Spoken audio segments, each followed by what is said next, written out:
Chers amis, chers collègues, j'ai le plaisir de vous accueillir à l'université de Mgimou.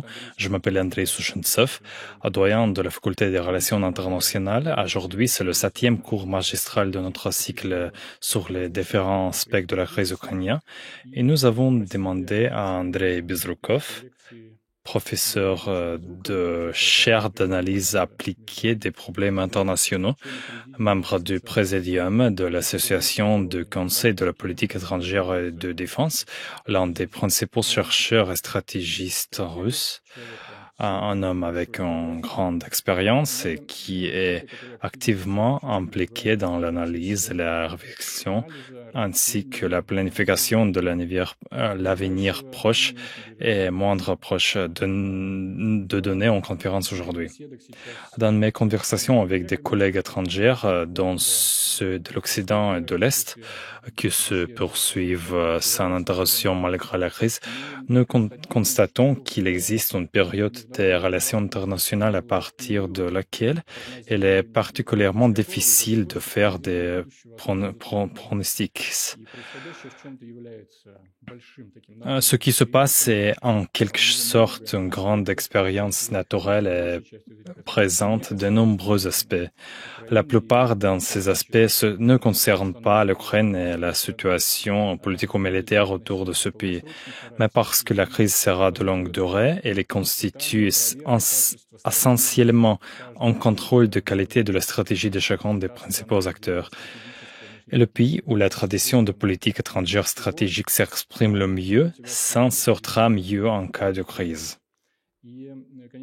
Certes, dans ces circonstances, la capacité d'un pays à reproduire une élite dotée d'un esprit stratégique est l'un des paramètres déterminants de la performance et de l'efficacité de ce pays. Nous sommes heureux qu'Andrei fasse partie du corps enseignant de notre université. Il partage son expérience de vie accumulée et ses importantes compétences appliquées avec ses étudiants dans le cours d'intelligence stratégique. Je suivrai avec beaucoup d'intérêt et d'attention le cours d'aujourd'hui et je vous invite tous à participer à une séance de questions-réponses à la fin du cours. Andrei, je vous en prie.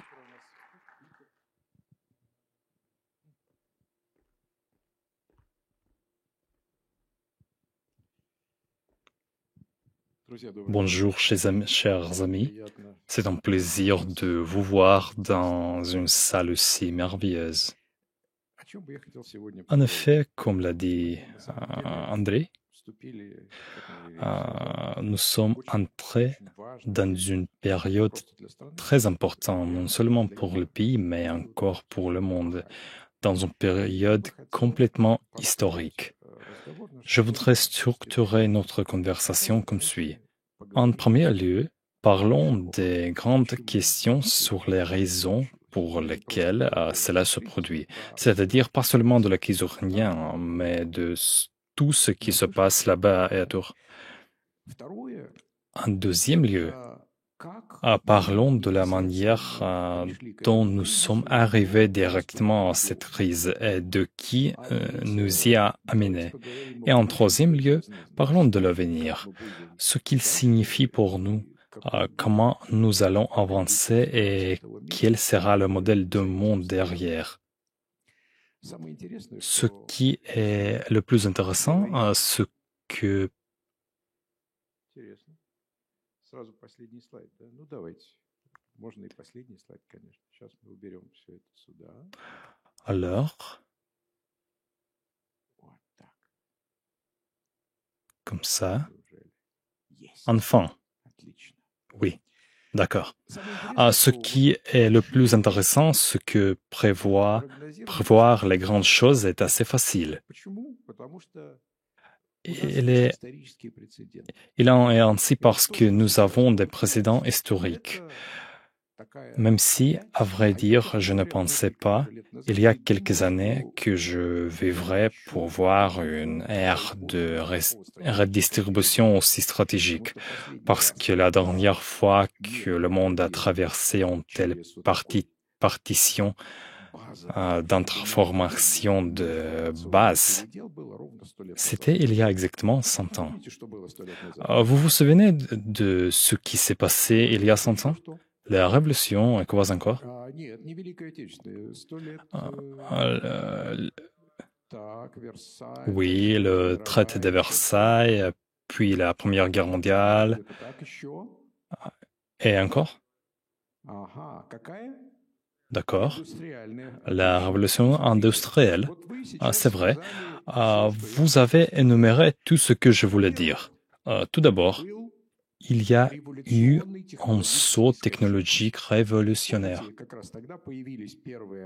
Rappelez-vous, c'est à cette époque qu'est apparue la première radio, les premiers avions, et nous avons vécu de ces technologies pendant tout le XXe siècle. Et maintenant, nous entrons à nouveau dans ce saut technologique interformationnel. Et lorsqu'un tel saut se produit, il réorganise toute l'économie de base sur laquelle le monde est fondé. Certains pays parviennent à se joindre au progrès technologique et à se développer plus rapidement, tandis qu'autres non. Et comme à l'époque, il y a 100 ans, il y avait deux empires que maintenant le monde ensemble, les Français et les Britanniques. Et il y a eu les pays qui les ont défiés, les challengers. Tout d'abord les États-Unis et ensuite l'Allemagne. À ce propos, tout le monde oublie les États-Unis. Les États-Unis ont été le principal challenger de ce système. Et ils ont obtenu le maximum de bénéfices de la redistribution de ce système. L'Allemagne avait un pouvoir de percer, et à l'époque, la redistribution du monde a commencé. Cela ne vous rappelle-t-il pas la redistribution du monde qui est en cours en ce moment? Un système central constitué autour des États-Unis et de l'Occident, qui n'a pas suivi le développement technologique de la Chine et de l'Est, commence à prendre de plus en plus de retard et au-delà le piège de Thucydide. L'Occident ne peut plus attendre de devenir une région de second rang. Il doit jouer son va-tout. Et il y va à fond. Nous en sommes témoins. Et naturellement, en dehors de la redistribution du monde, il y a eu une crise sociale qui a donné lieu à toutes ces révolutions. Non seulement la révolution en Russie, mais encore la révolution qui a eu lieu dans les pays occidentaux. Si on regarde la situation dans son ensemble, nous entrons maintenant dans une autre dépression. Si vous examinez cette période, cette profonde dépression dans le monde occidental a presque pris fin avec la révolution aux États-Unis. Il y a eu de nombreuses victimes de la famine, dont ils ne veulent bien sûr pas parler, néanmoins, il y en a eu. Et s'il n'y avait pas eu la politique de Roosevelt, la restructuration et la Seconde Guerre mondiale, nous ne savons pas comment cela serait terminé. Nous sommes donc arrivés à peu près au même niveau d'inégalité qu'il y a un siècle. Et c'est très grave. Elle commence à influencer activement la politique. Cela soulève la question suivante. Qui va gagner? Et le gagnant sera celui qui sera capable de construire une nouvelle économie, qui sera capable de défendre, sa position géopolitique et surtout de ne pas détruire son propre État, de ne pas détruire la structure sociale sur laquelle cet État est construit. Et nous entrons maintenant dans une période de turbulence lorsque la redistribution du monde commence, lorsque la restructuration de l'économie commence, lorsque la restructuration de toute la politique sociale commence. Parce que dans la nouvelle formation, il y aura une économie différente et une politique sociale différente. Mais nous ne le voyons pas, bien sûr. Les gens qui conduisaient encore des charrettes en 1914 n'avaient aucune idée que 30 ans plus tard, Après deux guerres mondiales et la dépression de 1945, il obtiendrait des vols transcontinentaux de puissance nucléaire et les Nations Unies. Dans quelques années ou décennies, je ne pense pas que ce sera 30 ans, ce sera plus rapide, nous aurons un tout nouveau monde dont vous, si serez responsable. Vous devrez soit nettoyer les décombres, soit construire quelque chose de nouveau, mais dans tous les cas, ce sera votre problème, votre prix et votre monde.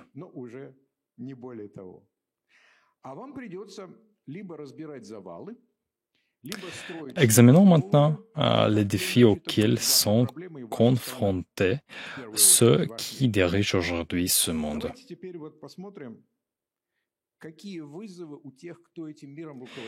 Et ce sont des défis très sérieux. Trois crises évoluant progressivement et impliquant une transition et une redistribution. La première est bien sûr économique. L'ancienne économie ne fonctionne pas. Sur les $10 qui sont actuellement investis dans l'économie actuelle, seulement 2 créent quelque chose. Le reste va simplement dans les bulles sur les marchés financiers. Là-bas, si la bulle éclate, c'est une perte nette de tout. Il n'y a pas d'effet. Et nous voyons ce qu'on appelle un gouvernement affamé, qui n'a pas d'argent, qui a promis beaucoup à tout le monde dans les années fastes. Et maintenant, il coupe les programmes sociaux. Maintenant, il essaie de survivre d'une manière ou d'une autre en taxant la population de plus en plus. Mais naturellement, les gens ne veulent pas de cela. Et naturellement, il y a une lutte pour le marché. Si l'on perd la capacité de produire quelque chose, il faut l'arracher à la concurrence. Rappelez-vous quand Trump est arrivé au pouvoir aux États-Unis, où a-t-il commencé? L'échange non équivalent avec le Canada et le Mexique, la révision de l'échange non équivalent avec l'Europe, la révision de l'échange non équivalent avec la Chine, la révision, la pression, etc. Cette lutte pour le marché va se poursuivre et s'intensifier. Je ne vous parlerai pas de politique, vous le savez tout très bien. Le monde atlantique s'en va et un monde complètement différent arrive. Mais le plus important aussi n'est pas même que l'équilibre ait été rompu et qu'aucune des institutions créées à l'époque précédente ne fonctionne plus, mais que la base sur laquelle reposait la domination coloniale occidentale se sont effondrées.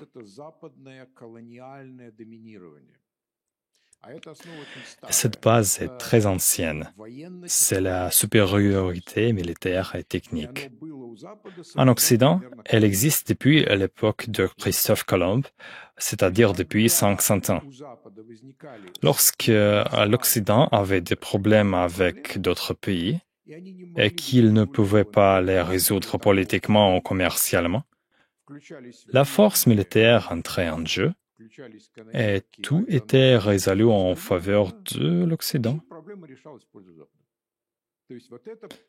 En d'autres termes, c'est ce qui a permis à l'Occident d'imposer son jeu au monde entier. Ce n'est plus le cas. Ce n'est pas parce que la Russie dispose, par exemple, d'une capacité nucléaire avec laquelle il faut compter. C'est simplement parce que l'Ouest et l'Est sont presque égaux en termes de base technologique et militaire. Si nous regardons l'armée coréenne, l'armée singapourienne, elles ne sont pas inférieures aux armées européennes, allemandes ou britanniques. Et parfois, elles sont même technologiquement supérieures. L'Occident n'a plus cet avantage. Finalement, le troisième, c'est la crise sociale. Lorsque l'État-providence ne peut être soutenu par un flux constant d'argent, c'est-à-dire en achetant des électeurs, en achetant leur bien-être, des tensions sociales apparaissent. возникает социальная напряженность. И вот эта социальная Ces напряженность, tensions sociales она всегда se manifestent toujours par des évolutions inattendues, des révolutions auxquelles personne ne s'attend. когда есть вот эта Quand социальная il y a напряженность, cette а tension она sociale как 100 лет назад достигла et qu'elle такого atteint le пика, même sommet qu'il y a 100 ans, и видно уже, et что qu'il y a существует déjà этот ce précariat agité. неугомонный. Avez-vous entendu ce mot? Слышали такое слово, нет? Прекариат — это от Le французского terme précaire. précariat vient du mot français Это précaire, скользкий, c'est-à-dire молодой être sur le социум, point de, который очень активный, сидит в соцсетях, c'est-à-dire précarisé. но C'est une который société видит jeune возможность et urbaine, перебираться très с active. работы на Il se работу, trouve sur les réseaux они sociaux, mais движутся il n'a дальше pas de Европы, по perspective à long большому счету, terme. Cette jeune которую société он va d'un рассчитывает, emploi à l'autre. и Elle ne он sait pas ce que l'avenir lui réserve. идти против Elle n'a всего, чего pratiquement угодно, pas ему d'argent sur lequel compter et elle est prête à aller à l'encontre de tout. Elle n'est pas à l'aise dans cette société et il soutient Trump, le Brexit, l'indépendance de la Catalogne, quoi qu'il arrive. Nous le constatons partout. Nous le constatons dans les Gilets jaunes en France ainsi qu'au Chili. Et ce précariat crée un environnement pour les politiciens qui pourrait exploser avec la révolution à tout moment. Une qui serait aussi inattendue que la révolution de février 1917. Dès que les liens sociaux mis à mal par la guerre n'ont pas réussi à maintenir la cohésion, il y a eu un effondrement. De même, personne ne sait comment cela se passera dans l'autre monde. Les hommes politiques regardent ces trois choses et ils ont peur et ils ne savent pas quoi faire. Nous allons maintenant évoquer les éléments clés qui font bouger le monde et que vous devez comprendre. À cela s'ajoute la politique que nous voyons dans les journaux, les médias sociaux, etc. Il faut que vous compreniez la base sur laquelle la politique est construite. Il faut d'abord parler des tensions sociales et de ce qui les motive.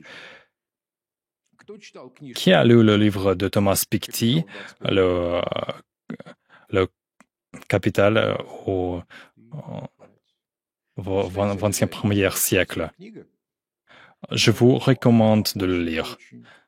Dans son livre, Thomas Piketty a examiné 300 ans de statistiques sur la dynamique du travail et du capital et en a tiré une formule appelée R supérieur à G.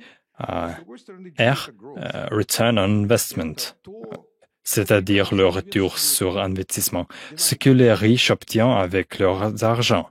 Et de l'autre côté, G, L, Growth, c'est-à-dire croissance. C'est ce qui correspond grosso modo à la dynamique de la croissance des salaires. Et au cours des 300 dernières années, le rendement du capital a toujours été supérieur au rendement du travail, sauf sur un point. Et donc, si vous regardez cette ligne courbe rouge, elle montre le pic de tension en 1914. Le pic de tension actuel est signé Biden est un tel creux qui se situe dans les années 1940, 1950 et 1960. Il s'agit d'une baisse des tensions sociales. Pourquoi cela s'est-il produit? Tout d'abord, à cause du coût porté au capital de guerre ont physiquement détruit beaucoup de capital. Puis les États, mobilisant des ressources pour la guerre, ont taxé 0% des riches. Mais cette action n'est pas arrêtée après la fin de la guerre. Il s'est poursuivi pratiquement jusque dans les années 1980 et a permis trois choses. La création d'une classe moyenne qui a cimenté des relations sociales, c'est-à-dire un groupe de personnes à émerger qui voulaient la stabilité, Elle a créé un système politique pyramidal qui nous a été vendu comme un exemple de la société occidentale où tout est bon, où tout est juste. Elle a créé une période de croissance continue de 30 ans. Parce que si vous donnez de l'argent à des gens qui n'en ont pas beaucoup, ils le dépensent immédiatement. Cette croissance économique a pris fin avec la crise des années 1990 et après cela, avec Reagan, l'économie a commencé à gonfler. Ils ont commencé à gonfler la bulle, l'économie ne fonctionnait plus correctement, ça le pompait à fond.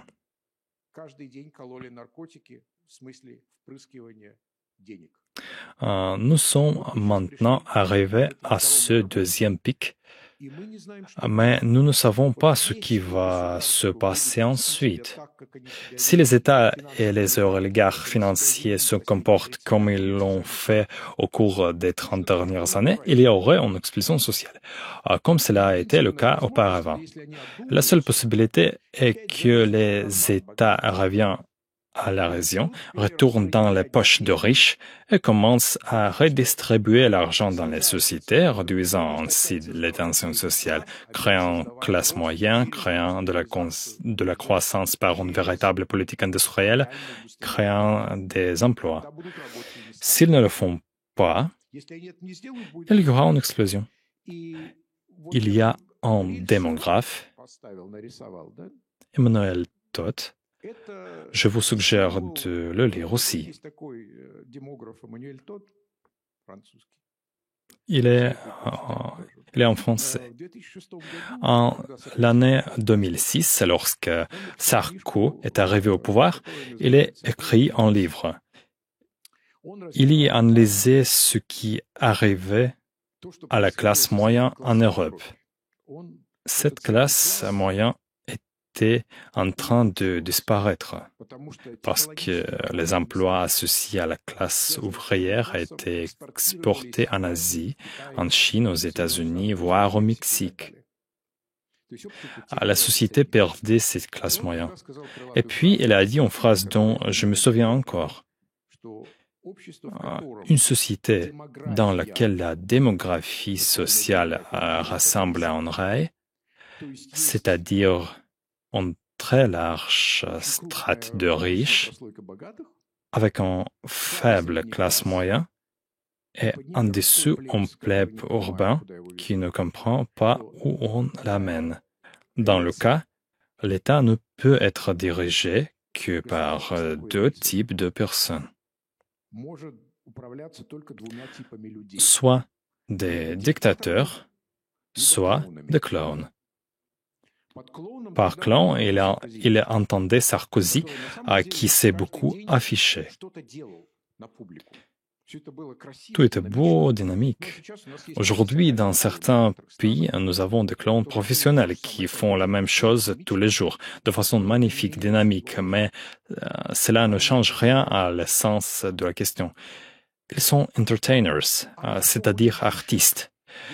Et ce qui se passera si les États ne font rien?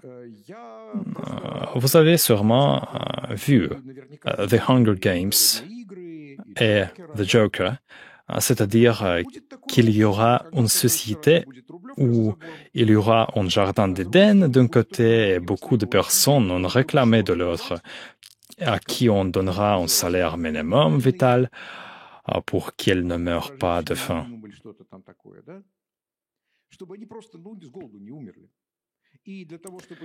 On leur donne des médias sociaux, on leur met une télé devant les yeux pour qu'ils la regardent.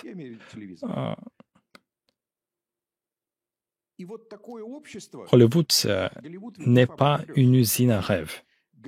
Il s'agit d'une société à risque. Elle ne filmera jamais quelque chose qui n'aura pas d'impact sur le téléspectateur. Mais il filmera quelque chose qui plaira au téléspectateur. Pourquoi en parle-t-il? Parce que le spectateur est prêt à voir cette dystopie. Il en a peur. Ensuite, The Joker, En quoi les événements qui se sont produits l'été dernier à Seattle ou Portland sont-ils différents de ceux du film? La même chose se produit. Les gens sortent et détruisent tout ce qui les entoure. C'est le précariat urbain qui s'est révélé. Et c'est l'un des problèmes fondamentaux. Y aura-t-il une explosion sociale?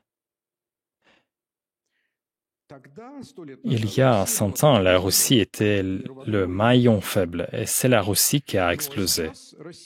Mais maintenant, la Russie n'est pas le maillon le plus faible, il y a des maillons plus faibles. Il y a l'Amérique latine, il y a le Grand Moyen-Orient, où les relations sociales sont encore pires. Le niveau d'inégalité est encore plus élevé, tout comme le niveau de l'énergie de l'islam. Pourtant, le Moyen-Orient est depuis longtemps dans une mauvaise situation, dont le fusible est déjà là. Et il y a beaucoup de choses qui rendent le monde pire. La deuxième chose fondamentale est que le monde a commencé à se diviser en blocs techno-économiques. Il s'agit d'un processus objectif. Lorsque nous avons un système mondial avec un centre unique, optimisé pour le cycle politique et économique qui s'achève, la question se pose, quel sera le système de relations interétatiques et autres dans le cycle suivant? Il est clair qu'il sera différent, mais nous ne savons pas lequel. Et bien sûr, elle n'émergera qu'à la suite de la concurrence des différentes propositions de différents modèles. Le modèle qui sera le mieux adapté au prochain cycle technologique à la société future, celui qui gagnera. Il va gagner et conquérir le monde entier à nouveau. Il s'agit d'un processus objectif. Il existe déjà une division entre ces modèles concurrents qui vont maintenant s'affronter pendant plusieurs décennies, puis un gagnant émergera, qui va créer la prochaine mondialisation autour de lui. Aujourd'hui, il y a déjà deux blocs technologiques qui sont prêts à se concurrencer. Tout d'abord, le bloc anglo-saxon et l'AUKUS, créé en son sein, est un bloc techno-économique. Parce qu'elle est construite sur la base de plateformes technologiques communes. Par exemple, au sein du bloc, les États-Unis partagent la technologie des sous-marins nucléaires, qui est la technologie secrète de base qui unit l'ensemble du bloc. Par conséquent, ce n'est qu'à l'intérieur du bloc que l'on peut partager les technologies qui affectent directement les infrastructures critiques de la sécurité, mais ils ne sont pas partagés en dehors du bloc. Et c'est pourquoi les Français ont été expulsés du bloc, parce qu'ils étaient de bons amis, mais pas de membres de la famille. Et seuls les membres de la famille sont autorisés à entrer dans le bloc technologique. Le deuxième bloc, certes, est la Chine. En termes de taille, elle est autosuffisante et de grande envergure. Dans l'ensemble, il importe peu que quelqu'un y adhère ou non. Et qu'est-ce que le bloc techno-économique? C'est une grande partie du marché qui peut être contrôlée, y compris par la force militaire. C'est une grande partie du marché qui peut être contrôlée, y compris par la force militaire. C'est son propre modèle de développement. Et si vous regardez le modèle de développement anglo-saxon et le modèle de développement chinois, il est très clair que ce sont des modèles différents. C'est un ensemble de ressources, y compris les ressources humaines, c'est sa propre monnaie et son propre centre d'émission. Et bien sûr, il y aura des monnaies différentes. Le dollar ne sera plus que dans le bloc anglo-saxon et celui-ci commence déjà à se réduire. C'est aussi un ensemble de plateformes technologiques qui déterminent l'indépendance militaire et technologique de ce bloc. C'est-à-dire que certaines technologies peuvent être partagées. Par exemple, vous pouvez vendre des voitures d'un bloc à l'autre, des pantoufles, des vêtements, parce que cela n'affecte rien. Mais personne ne transférera les technologies des infrastructures critiques et les technologies militaires à l'autre bloc. Et cela détermine désormais le comportement des différents pays. Deux blocs se dégagent, les anglo-saxons et les chinois. Et tous les autres, y compris la Russie, devront décider comment ils vont rivaliser avec ces grands blocs. C'est particulièrement grave pour la Russie car nous ne sommes que 5 à 1 million. Vous ne pouvez pas construire un grand bloc sur la base d'une si petite population, car si vous investissez dans de nouvelles infrastructures, s'il y a un désir de construire de nouvelles grandes entreprises compétitives dans le monde, vous avez besoin d'un marché dans lequel ces investissements peuvent être remboursés. Ce n'est donc pas un problème purement russe. Pratiquement tous les autres acteurs ont exactement le même problème. Par exemple, le Japon, parce qu'il n'a pas la masse critique, et l'Europe occidentale n'a pas la masse critique. L'Iran, l'Inde et la Turquie n'ont pas non plus de masse critique. En d'autres termes, tous ces pays devront négocier des alliances entre eux pour construire une sorte de bloc autosuffisant qui peut rivaliser avec les autres. Et c'est le processus auquel nous assisterons dans les 20 à 30 prochaines années. Il s'agira d'un processus de formation et de ces espaces. Le plus intéressant est qu'ils se formeront sur des espaces technologiques, sur des plateformes technologiques. Par exemple, sur ceux qui existent déjà. À propos, la guerre a montré très clairement que la plateforme technologique de quelqu'un d'autre peut vous être coupée à tout moment. En d'autres termes, dans les infrastructures critiques et dans l'espace médiatique, chacun des grands blocs devra créer ses propres plateformes, son propre contenu. C'est une question de sécurité nationale. Et ce que nous voyons, c'est que d'un côté se trouve Huawei et de l'autre Cisco, d'un côté Alibaba et de l'autre Amazon.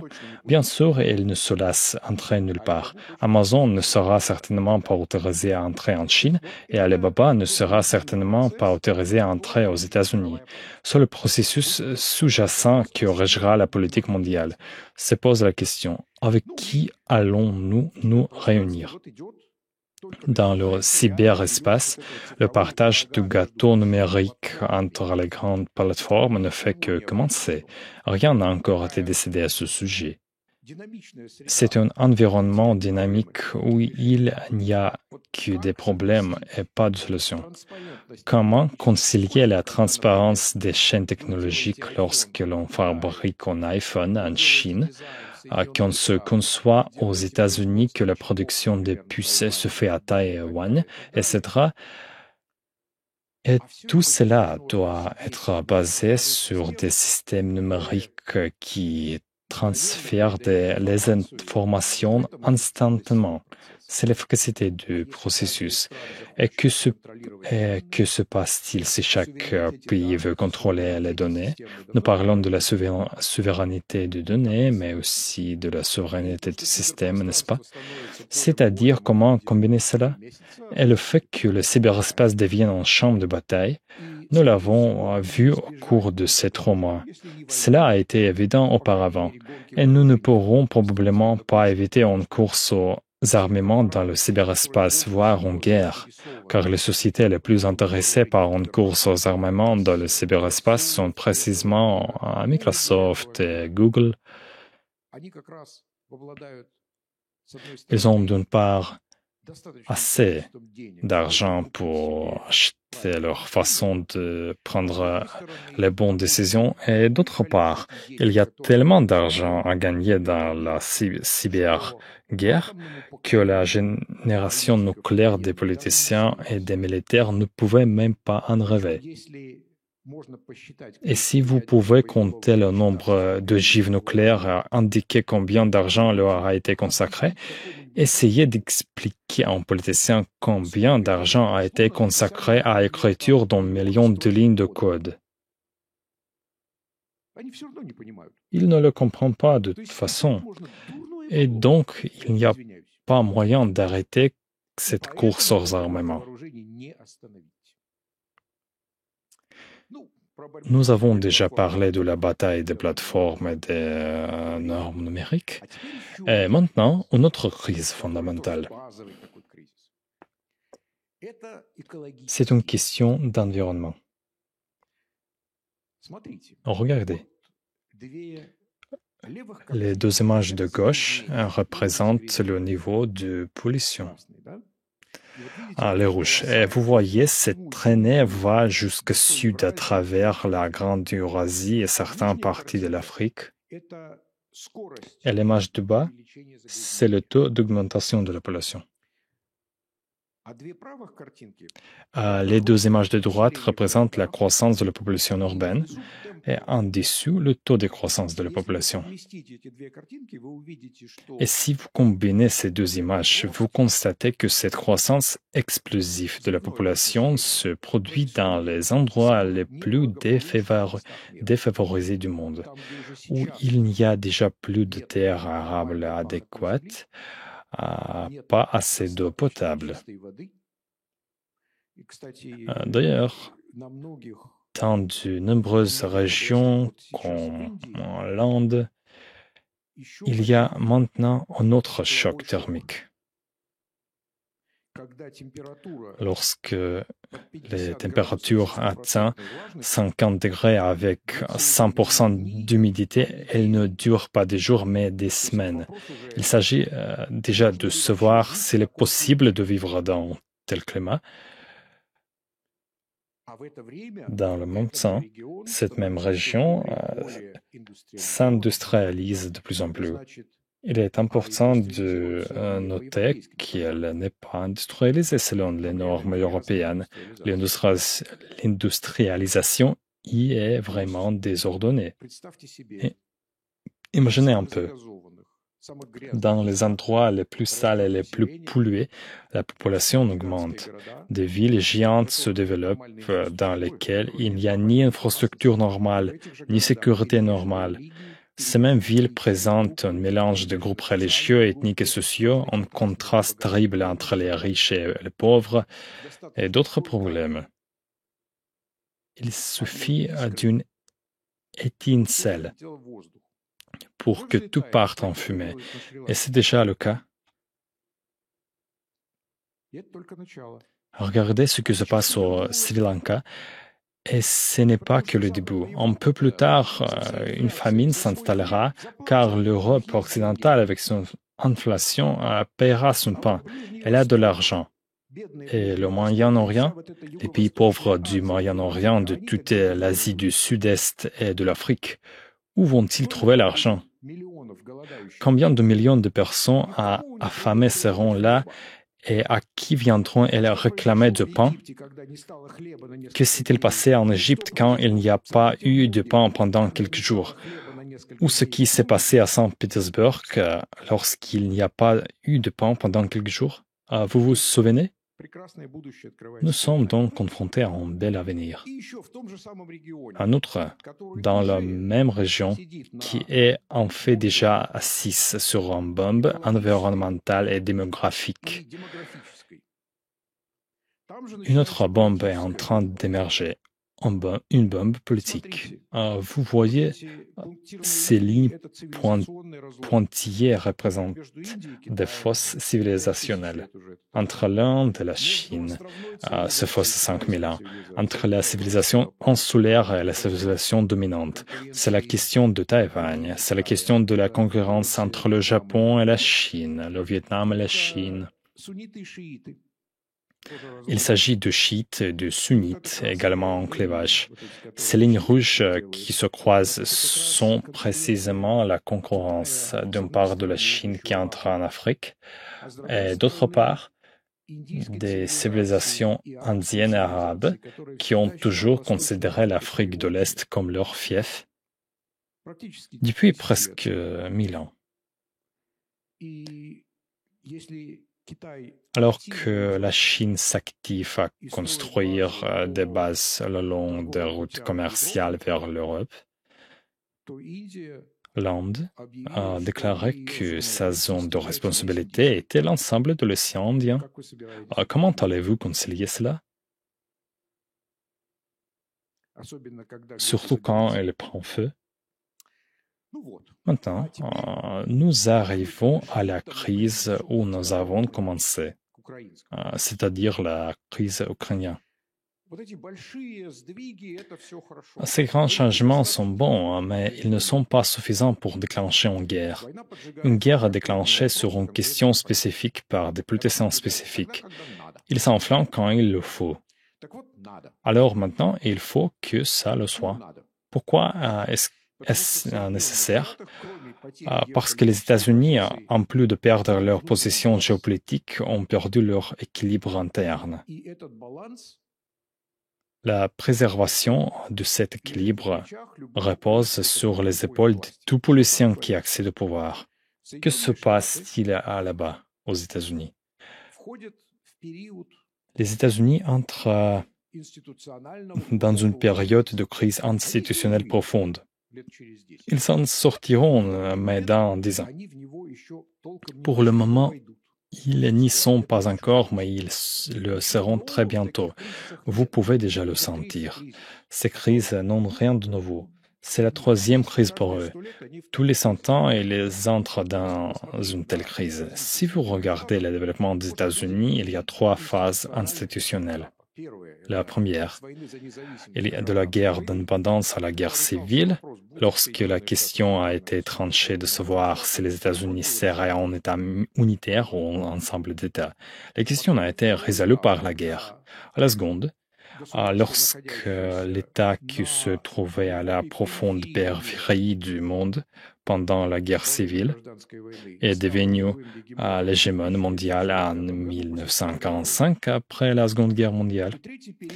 Et la troisième période est la période de domination qui a commencé avec la Deuxième Guerre mondiale et se termine maintenant. En d'autres termes, lorsque les États-Unis possédaient essentiellement le monde, ils ne peuvent plus le posséder maintenant. Les États-Unis et leur système sont construits de telle sorte qu'ils ne sont efficaces qu'à 2 titres. Soit comme ils ont été construits par les pères fondateurs, c'est-à-dire que les États-Unis sont une nation séparée du monde, auquel cas le système est pleinement efficace pour réguler la politique étrangère, ou lorsque le reste du monde n'est qu'un appendice des États-Unis, auquel cas toutes les décisions sont prises à Washington. Un système dans lequel les États-Unis sont seuls concurrents est très lent. Il est très orienté vers l'intérieur, avec trop de contrôle et d'équilibre pour réagir à tout moment.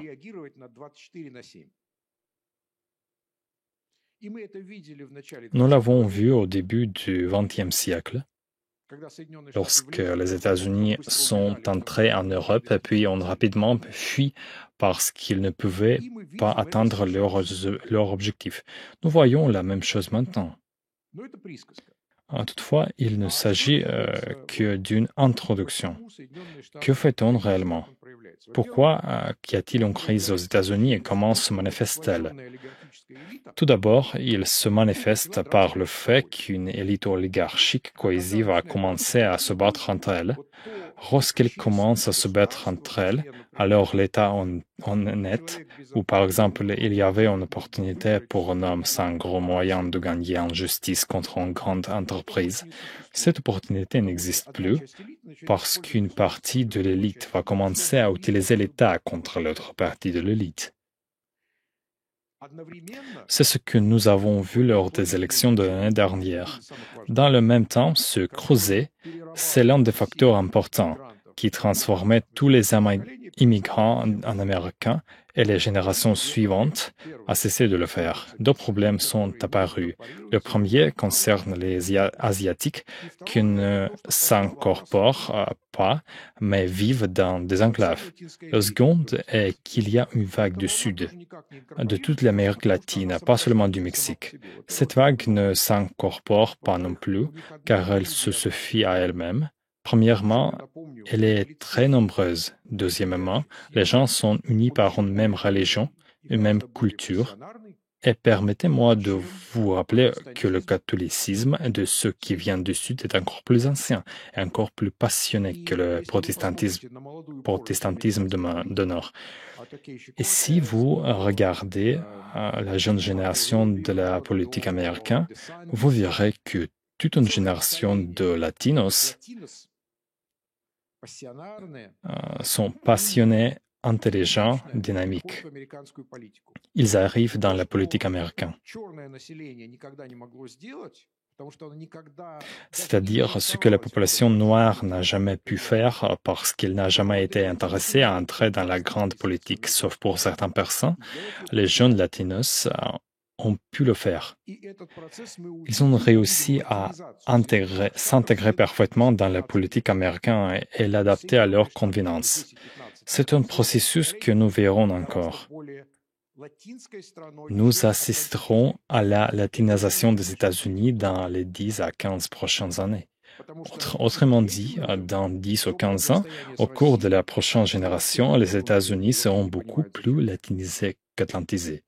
Cela changera également la politique étrangère, car ces personnes ne se soucient pas de la confrontation avec la Russie. Ils ne comprennent pas pourquoi. Ils n'ont aucun problème avec la Russie. Contrairement, par exemple, aux Européens de l'Est, Polonais, Allemands, etc., qui dominent aujourd'hui. Suivant. Une population rassasiée qui cessait de l'être. Je ne m'y attendrai pas ici, c'est évident. Enfin, tout cela fonctionnait sur le rêve américain. Et d'autres termes, si les parents avaient l'habitude de comprendre s'ils travaillent bien et vivaient honnêtement, leurs enfants auraient une vie meilleure aujourd'hui. Non seulement ce n'est pas garanti, mais les enfants disent « Regardez, vous avez déversé toutes vos dettes sur nous, vous faites le tour du monde avec votre pension et nous ne trouvons pas de travail. Et si nous le trouvons, nous devons encore rembourser les 200 000 $ qui ont été pris à crédit pour l'éducation, etc. » Donc, ce rêve américain devient de moins en moins réalisable et tangible. C'est là le problème. Et quand il y a un problème dans un pays, la lutte des élites commence. Des questions se posent. Où nous avez-vous conduit? À qui a faute? C'est cette lutte entre les élites qui est maintenant visible dans les divisions du pays en deux camps, 50-50. En deux économies, l'économie industrielle de centre qui peut être associée aux républicains, j'exagère bien sûr très fortement, et l'économie côtière, l'économie des grands centres de technologie financière qui se disputent l'argent et les votes.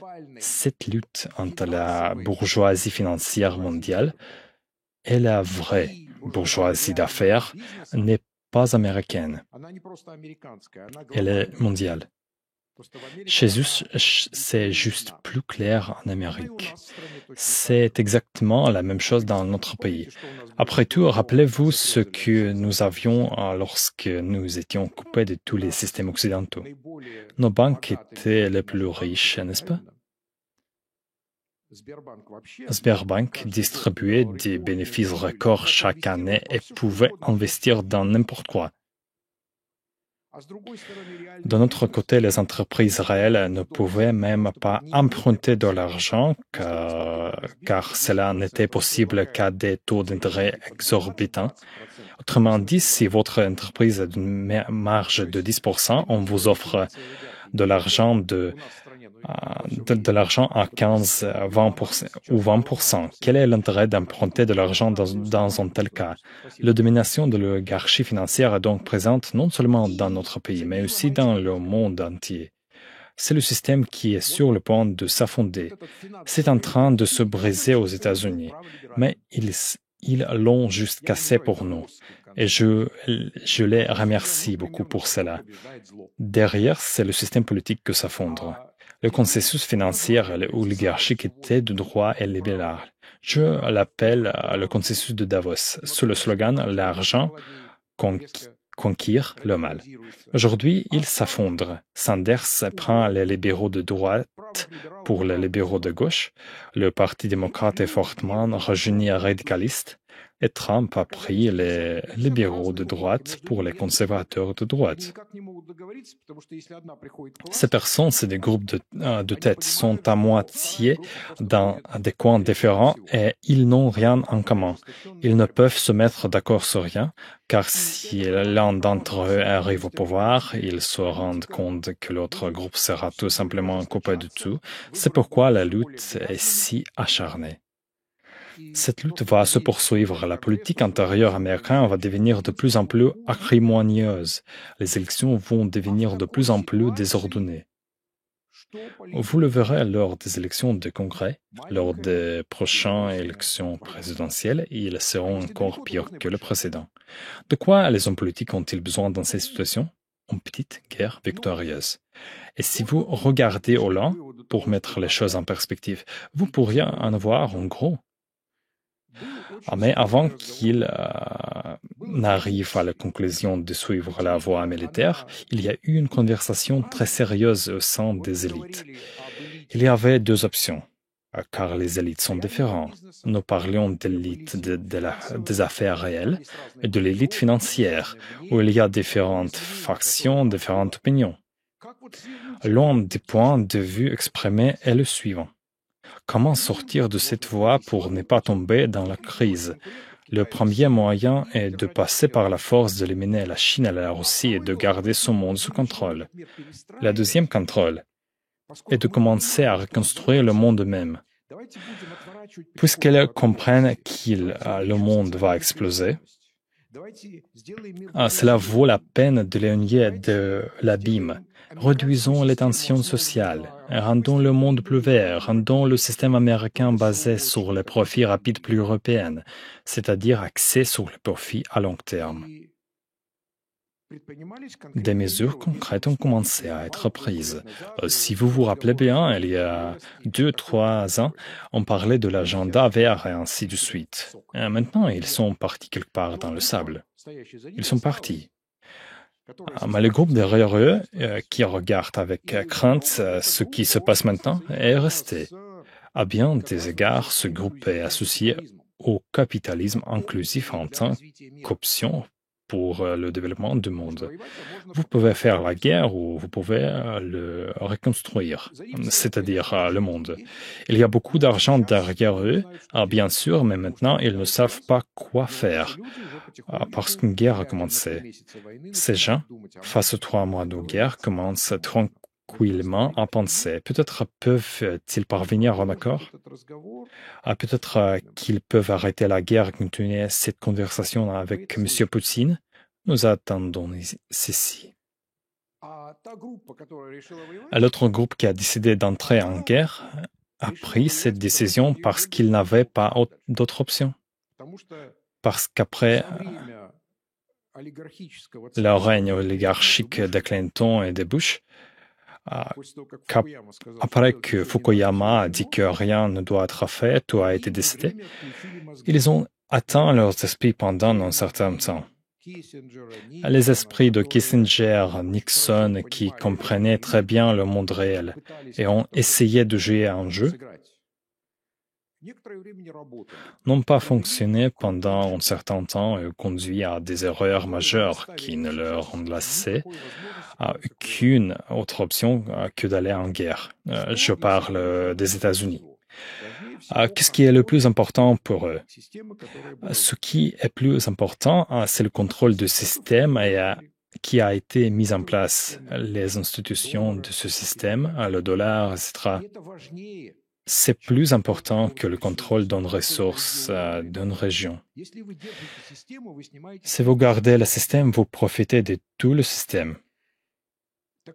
Donc, Cette compréhension parmi les élites américaines que vous devez sacrifier différentes choses pour garder l'ensemble du système intact a disparu depuis un certain temps. Ils ont commencé à faire des erreurs.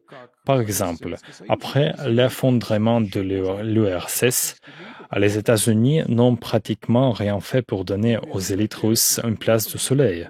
En conséquence, les élites russes n'ont eu d'autre choix que de recréer leur pays, de recréer leur potentiel militaire et d'aller chercher la Chine comme allié. Deuxièmement, conscient que d'une manière ou d'une autre, la Chine serait leur principal adversaire, les États-Unis n'ont cessé pendant 20 ans de lui injecter de l'argent et des technologies.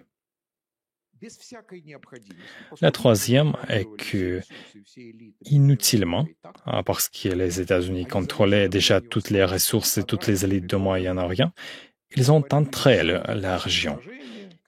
Ils y sont entrés sous différents prétextes, pour lutter contre les armes de destruction massive, comme en Irak, ou pour lutter pour la démocratie, comme en Égypte, et en brisant tout le système au Moyen-Orient, ils ont perdu le contrôle du Moyen-Orient en conséquence. Aujourd'hui, les Saoudiens ne décrochent tout simplement pas le téléphone, ce qui aurait été inimaginable il y a quelque temps.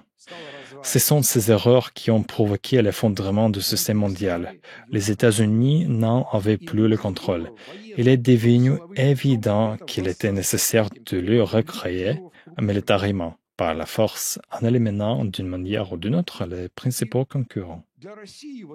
Et pour la Russie, c'était le moment de vérité, lorsque les États-Unis ont fait le grand écart et ont commencé à utiliser l'Ukraine comme un bélier contre la Russie. Pour la Russie, c'était très difficile à faire. C'était une occasion de défendre sa place dans le monde.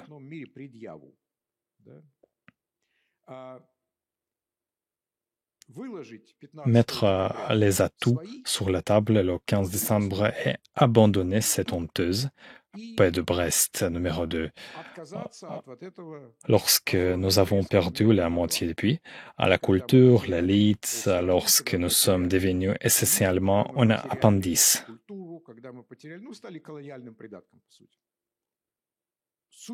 Souverain, nous étions souverains, mais essentiellement, il était un appendice dans la technologie, dans la culture, dans l'éducation, dans de nombreux autres domaines. Regardez la culture. Quel génie au niveau de ce qui a été créé dans la Russie du 19e, 20e siècle a été fait dans la culture au cours des 30 dernières années. En dehors de Frères, le 2. On constate que le programme le plus populaire, The Voice, est une copie d'un programme britannique, tandis que Urgent de soirée est une copie d'une sitcom américaine de nuit. Je ne mentionnerai même pas les autres, vous les connaissez très bien. Quelle est la vôtre? KVN, c'est toujours un projet soviétique, donc pas grand-chose. Jusqu'à présent, cependant, elle a bénéficié à la Chine, bien sûr. Une guerre a commencé, une nouvelle guerre. Cette guerre est différente. Oui, cette guerre est différente. C'est toujours comme ça que ça se passe. Quand on attend une guerre, il y en a une autre. La guerre s'entend, croît, se développe dans différents espaces. Tout d'abord, il va se développer dans le cyberespace, dans l'espace avec le système de Musk, avec la dévaluation de Zelensky, avec les cyberattaques, etc. D'autre part, il s'agit de nouveaux principes physiques.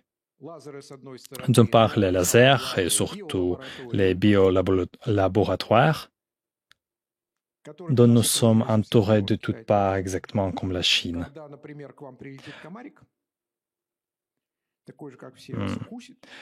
Ça peut-être poser beaucoup de problèmes. Croyez-vous? Naturellement, la lutte porte sur l'économie, la finance, l'idéologie et tout le reste. Il n'y a plus d'avant ni d'arrière. Les civilisations sont essentiellement en guerre. En d'autres termes, Nous assistons actuellement à une guerre de civilisation entre les cultures occidentales et non occidentales. Quand je dis culture non occidentale, je ne parle pas nécessairement de la Russie, car regardez qui a soutenu la Russie et qui, tout en soutenant l'Occident, n'a pas soutenu la Russie. Je dois noter que soutenir la Russie avec toutes les pressions qui sont exercées ne signifie pas nécessairement faire quelque chose pour la Russie. Cela signifie également ne rien faire contre la Russie. Et c'est le reste du monde. Presque tous les pays qui ont été colonisés n'ont rien fait de mal à la Russie. Certains ont même fait beaucoup de bien. Une division intéressante de l'Occident et du non-Occident. Cette lutte porte sur les valeurs. Ce que nous voyons tous les jours maintenant, c'est une lutte de valeurs, une lutte de vision du monde, une lutte de qui est bon, qui est mauvais. C'est une lutte pour l'histoire, ce qui est particulièrement visible dans les pays baltes. La Russie était-il des occupants ou des libérateurs, c'est-à-dire qu'elle nous traverse tous. C'est une guerre complètement différente. Ce sera votre guerre. C'est la guerre que vous allez mener. Que pouvons-nous dire à ce sujet? D'une part, je dois honnêtement féliciter nos amis et nos amis entre guillemets bien sûr et adversaires américains qui en fait d'une manière très britannique ont réussi à faire une très belle combinaison. Une combinaison de diamants. Comment est-il possible, après tout, de mettre en désaccord deux nations fraternelles, d'ouvrir la Russie avec l'Occident, de ralentir le développement de la Russie pour quelques années pendant que nous reconstruisons, en faisant tout cela d'un seul coup? De faire de manière à ce que la Russie ne soit pas refoulée. Comment tout a été gonflé et réduit? L'Ukraine a été préparée, puis tous ces moments avec les négociations, les accords de Minsk, etc., et qui ont ensuite conduit à la guerre. Il n'y a pas d'issue. Nous devons nous battre. Magnifique. Britannique. Mais après avoir remporté une magnifique victoire tactique, ils l'ont payé de leur plus grande défaite stratégique.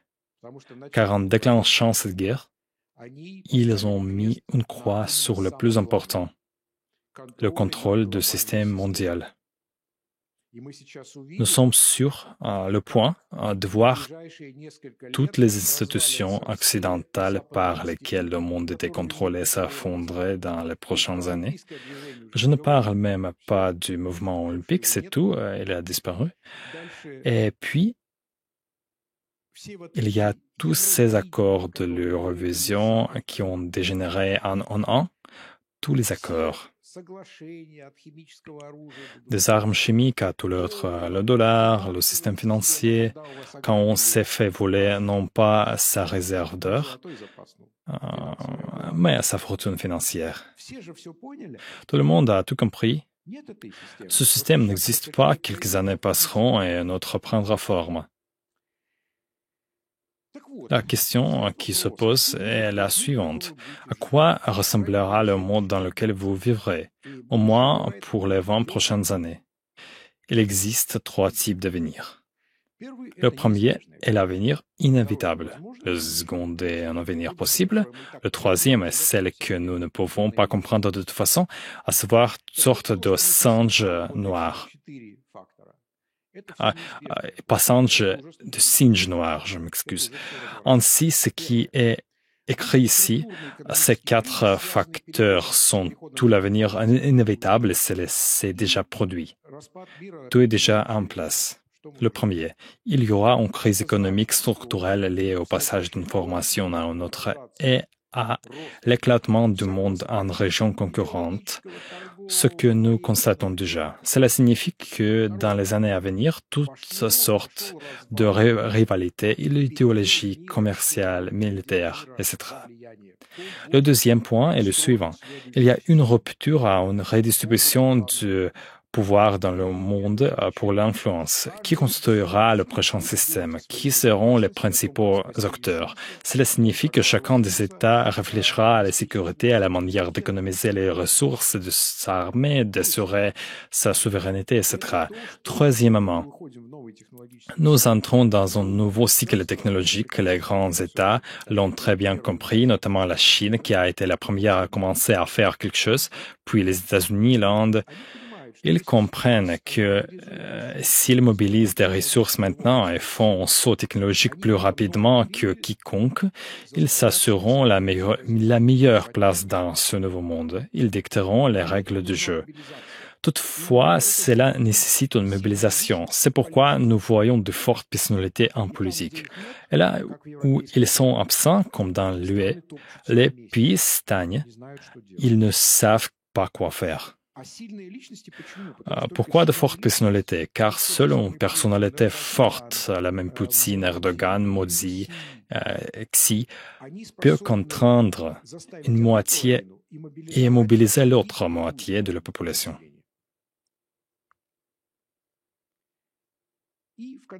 Au bout du compte, là où nous avons commencé, il y aura une redistribution des richesses et du pouvoir, tant dans chaque pays que sur la scène mondiale. C'est inévitable. La seule question est de savoir dans quelle mesure les États seront en mesure de la gérer. S'il y parvient, tout se passera plus ou moins bien. S'il n'y arrive pas, ce sera sanglant comme il y a 100 ans. Et puis la question est, quand est-il de nous, la Russie? Quelle est notre position dans ce monde? Il s'avère qu'elle est très bonne, car lorsqu'il y a une période de turbulence pendant plusieurs décennies, comme nous l'avons vu, tout revient à l'essentiel. Nourrir la population, garder la population au chaud, protéger la population, lui donner du travail. S'il n'y en a pas, tout s'effondre. Nous avons ces atouts d'une manière étonnante. Nous allons devenir une grande puissance agricole dans les prochaines années. Nous pouvons tripler notre production agricole. Et à un niveau technologique élevé. Nous allons nourrir le monde, nous allons nourrir ce monde affamé, et pour beaucoup d'argent. Nous vendrons des bioproduits à l'Europe occidentale car nos terres ne sont pas encore contaminées, ce qui est encore plus cher. Deuxièmement, le monde commence tout juste à s'enfoncer dans la numérisation et en Californie, 30% de l'énergie est déjà consacrée à l'informatique. Cela signifie qu'il faudra de plus en plus d'énergie et que les pays qui n'en ont pas de se lanceront pas dans la numérisation. Ils n'auront tout simplement pas assez d'énergie. Nous serons toujours le plus grand producteur d'énergie au monde. Peu importe le type, vert, violet, nucléaire, non nucléaire, c'est toujours le plus grand. Troisièmement, nous avons des corridors alliant les deux plus grandes régions de production et de consommation qui ne brûleront pas. Par opposition au passage du Sud, qui risque de brûler, si vous voulez faire passer un navire par le corridor Sud, vous devrez l'assurer à un coût triple. Ensuite, il y a la possibilité de la route maritime du Nord et des corridors à travers le continent, etc. Quatrièmement, nous sommes déjà un exportateur de sécurité militaire et de stabilité. Dans les années à venir, nous serons aussi très probablement l'un des plus grands exportateurs de technologies, c'est-à-dire un exportateur de souveraineté technologique en matière de cybersécurité, car nous avons l'une des écoles de cybersécurité les plus solides. Comme nous l'avons dit, la cyberguerre arrivera et tout le monde devra construire son infrastructure critique. La ville intelligente est là aussi, d'ailleurs, c'est une infrastructure critique. Si vous construisez une ville intelligente sur des plateformes non sécurisées, il vaut mieux ne pas les construire du tout. Quelqu'un viendra l'éteindre en hiver. En un jour, votre iPhone ne fonctionne pas. En 3 jours, tout ce qui se trouve dans votre réfrigérateur est pourri. Il n'y a pas d'eau, pas d'égout, et il fait moins de 10 degrés à l'extérieur. Pas très bien. Et d'autres termes, si vous ne disposez pas de votre propre base d'éléments, si vous n'avez pas construit de système vous-même, mais que vous vous appuyez sur les solutions et les composants d'autres personnes, il est préférable de ne pas construire une ville intelligente du tout. Et là, on va de même pour toutes les infrastructures critiques, communication, finances, etc. Nous serons ici l'un des plus grands exportateurs de toutes ces solutions. Si vous regardez en général l'espace que nous devrons construire un espace de sécurité. Je la vois en 3 cercles concentriques, la Russie elle-même, l'OTSC+, qui nous entourera à la périphérie, et les BRICS+. En d'autres termes, c'est pas notre influence en tant que pays souverain, en collaboration avec d'autres acteurs souverains majeurs, que nous construirons ce système, notre espace financier, nos plateformes numériques, que ne seront pas forcément uniquement les nôtres. Cela pourrait être avec la Chine, par exemple, cela pourrait être avec l'Inde. Logistique, nouveau corridor. Aujourd'hui, les Chinois construisent principalement des corridors ouest-est, tandis que nous construirons des corridors nord-sud. Un corridor à travers la mer Caspienne, le second dont nous avons parlé aujourd'hui, à travers l'Afghanistan. On en parle déjà. Et la politique, nous devrons construire ces institutions et nous assurer qu'à l'ONU, dans les organes qui influencent réellement la politique, les organes restants, il n'y a pas de domination blanche, une minorité blanche des États-Unis, de la Grande-Bretagne, du Canada, de l'Allemagne, comme c'est le cas actuellement. Tout le monde devrait être là. Il devrait y avoir partout des Chinois, des Indiens, des Brésiliens, des Japonais et pas seulement des Anglo-Saxons qui dominent désormais aussi à l'appareil. Il devrait y avoir une autre ONU. Exactement la même chose que pour tous les autres systèmes. Qu'est-ce qu'on a? Nous avons maintenant une chance historique. On nous a donné cette chance. On nous a poussé. Nous ne pouvons pas ne pas y aller. C'est exactement ce dont il s'agit dans cette crise ukrainienne. Il s'agit du fait que nous étions en périphérie des matières premières, une usine de talent, et que nous devenons maintenant un acteur de développement de territoire entre l'Est et l'Ouest. Nous étions un pourvoyeur de richesses subalternes et maintenant nous restons à la tête d'une grande zone financière, notamment la zone de rouble. Nous étions des bombes nucléaires, mais nous étions sans principe, indélicat. Le singe avec le bombe. Nous serons désormais, cependant, l'un des 3 ou 4 acteurs majeurs qui construiront le prochain monde. Ce serait vous. Nous avons été victimes de ce modèle économique qui pendant 30 ans a été étiré sur nous et qui ne pouvait pas être étiré parce qu'il ne nous correspondait pas très bien. Ce n'est pas notre modèle. Nous devrons construire notre propre modèle économique, culturel, idéologique et intellectuel. Je m'adresse donc à vous, car vous devrez construire des concepts idéologiques et politiques pour l'avenir du monde.